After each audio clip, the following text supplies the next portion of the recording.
എന്നാൽ എൻ്റെ പ്രിയപ്പെട്ട സഹോദരിമാരെ, ഞാനൊരു സങ്കടം പറയട്ടെ.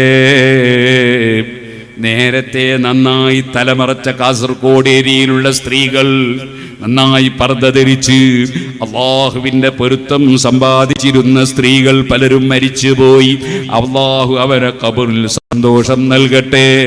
നരകത്തിൽ കടക്കുന്ന ചില സ്ത്രീകളെ കുറിച്ച് നബി തങ്ങൾ മുന്നറിയിപ്പ് നൽകിയിട്ടുണ്ട്.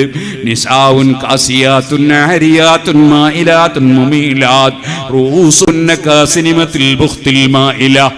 ചില സ്ത്രീകൾ നരകത്തിലാണെന്ന് റസൂലുള്ളാഹി പറയാണ്. അതാരാണ്? വസ്ത്രം ധരിച്ചിട്ടുണ്ട് പക്ഷേ ധരിക്കാത്ത ഫലമാണ്. അതേ, ഉള്ളു കാണുന്ന കണ്ണാടി പോലുള്ള തട്ടമാണ്, ശരീരം കാണുന്ന ഡ്രസ്സാണ്, അതേ ധരിക്കാത്ത ഫലമാണ്. അന്യപുരുഷന്മാരിലേക്ക് ആകൃഷ്ടരാവുകയാണ്, അന്യപുരുഷന്മാരെ ആകർഷിപ്പിക്കുകയാണ്. അവരെ തലയതാ ഒട്ടകത്തിന്റെ പൂഞ്ഞപ്പല പോലെ മടഞ്ഞു വെച്ചിരിക്കുകയാണ്. ഇങ്ങനെയൊക്കെ അല്ലാഹുവിന്റെ റസൂല് പറഞ്ഞൊരു സ്ത്രീകളുണ്ട്. റസൂലുള്ളാഹിന്റെ ശേഷം പറഞ്ഞു ലാ യദ്ഖുൽനൽ ജന്ന, ആ സ്ത്രീകൾ സ്വർഗ്ഗത്തിൽ കടക്കൂല കേട്ടോ. വലാ യജിദിന റീഹഹ, സ്വർഗ്ഗത്തിന്റെ പരിമളം പോലും ആ സ്ത്രീകൾക്ക് കിട്ടൂല. വഇന്ന റീഹഹ ലതൂജദു മിൻ മസീറതി കദാ വകദാ, എത്രയോ കിലോമീറ്റർ അകലെ നിന്ന് ലഭിക്കുന്ന സൂര്യന്റെ സ്വർഗത്തിന്റെ പരിമളം പോലും, അതേ അതിന്റെ നല്ല സുഗന്ധം പോലും ആ സ്ത്രീകൾക്ക് കിട്ടൂല. ശരീരം മറക്കാത്ത പെണ്ണാണ്, മുടി മറക്കാത്ത പെണ്ണാണ്. ഇപ്പോൾ സുബ്ഹാനല്ലാഹ് പല സ്ത്രീകൾക്കും മേക്കപ്പ് വേണം. ആ മേക്കപ്പിന് എത്ര സംഖ്യ ചെലവഴിച്ചാലും വിരോധമില്ല. നിങ്ങൾ മേക്കപ്പ് ആക്കിയിട്ട് നിങ്ങളെ ഭർത്താവിന്റെ റൂമിലേക്കാണ് കയറിപ്പോകുന്നതെങ്കിൽ ഞാൻ അതിനൊരു കുറ്റവും പറയുന്നില്ല. ഭർത്താവിന്റെ റൂമിലേക്ക് പോകുമ്പോൾ നാറിയ തുണിയും കുപ്പായവും ഇട്ട് പോവുകയും പുറത്തേക്ക് പോകുമ്പോൾ മേക്കപ്പ് നടത്തിയിട്ട് സുബ്ഹാനല്ലാഹ് മേക്കപ്പ് പൊട്ടിപ്പോകുമോ എന്ന് പേടിച്ചിട്ട് തലയിലെ മക്കന പോലും എടുത്തിട്ട് ആ മുടിയും കാണിച്ച് നടക്കുന്ന ചില സ്ത്രീകൾ പലപ്പോഴും പല സ്ഥലങ്ങളിലും ഉണ്ടെന്ന് കേൾക്കുമ്പോൾ ഈ സ്ത്രീകൾക്ക് സ്വർഗത്തിൽ കടക്കണ്ടയോ? അവർക്ക് നരകം അവർക്ക് അനുഭവിക്കാൻ അവർക്ക് ധൈര്യമുണ്ടോ? ചോദിക്കട്ടെ, ഒരു തീപിടുത്തം അമേരിക്കയിൽ നടന്നപ്പോ എന്തെല്ലാം സംവിധാനങ്ങൾ അമേരിക്കക്കാരന്റെ കയ്യിലുണ്ട്. അവിടെ ആർക്കെല്ലാം എന്തെല്ലാം ഡമ്പുള്ളവരുണ്ട്, എന്തെല്ലാം ട്രംപുള്ളവരുണ്ട്. പക്ഷേ അവിടെ നിങ്ങൾക്കറിയില്ലേ, തീപിടുത്തം വന്നപ്പോൾ കെടുത്താൻ കഴിയാതെ എത്ര ദിവസമാണ് ബുദ്ധിമുട്ടിയത്.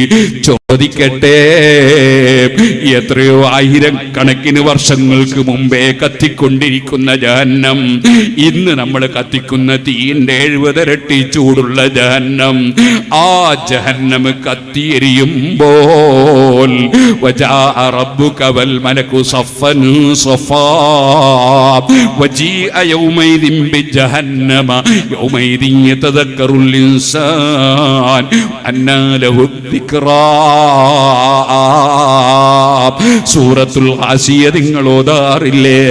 ഓ മുഅ്മിനുകളെ മുഅ്മിനാത്തുകളെ, അതാ പടച്ചവന്റെ കോടതിയിൽ റബ്ബിന്റെ തീരുമാനം വരുന്നു. മലക്കുകൾ വന്ന് വലയം ചെയ്യുന്നു. ഒരാണിനും പെണ്ണിനും അവിടെ നിന്ന് ഓവർടേക്ക് ചെയ്യാൻ കഴിയൂല, മാറിക്കളയാൻ കഴിയൂല, ഓടിക്കളയാൻ കഴിയൂല. വജീഅ യൗമൈദിൻ ബിജഹന്നം, ജഹന്നമിനെ അവിടേക്ക് കൊണ്ടുവരുന്നു. 70,000 വട്ടക്കണ്ണികളുള്ള ജഹന്നം, ഓരോ വട്ടക്കണ്ണികൾ 70,000 മലക്കുകൾ പിടിച്ചുകൊണ്ട് ആ ജഹന്നമിനെ മനുഷ്യരുടെ മുന്നിലേക്ക് കൊണ്ടുവരുമ്പോൾ ചോദിക്കട്ടെ, അതേ ദിവസങ്ങൾ, മാസങ്ങൾ, കൊല്ലങ്ങൾ, 100 കണക്കിന് കൊല്ലങ്ങൾ, അതേ 1000കണക്കിന് കൊല്ലങ്ങൾ ആ ജഹന്നമിൽ കഴിയാൻ ധൈര്യമുണ്ടോ സ്ത്രീകളെ? അതിന് ധൈര്യമുണ്ടോ യുവാക്കളെ? പറയട്ടെ, ഈ പാവപ്പെട്ട എനിക്ക് ധൈര്യമില്ലെന്ന് മാത്രമല്ല, എനിക്കൊരു സെക്കൻഡും ആ ജഹന്നമിൽ കടക്കാൻ കഴിയൂല. അതുകൊണ്ടല്ലേ മഹാന്മാരെ പ്രാർത്ഥന, റബ്ബന സുരിഫ് അന്നാ അദാബ ജഹന്നം ഇന്ന അദാബഹാ കാന ഗറാമാ ഇന്നഹാ സാഅത് മുസ്തഖറൻ വമുഖാമാ.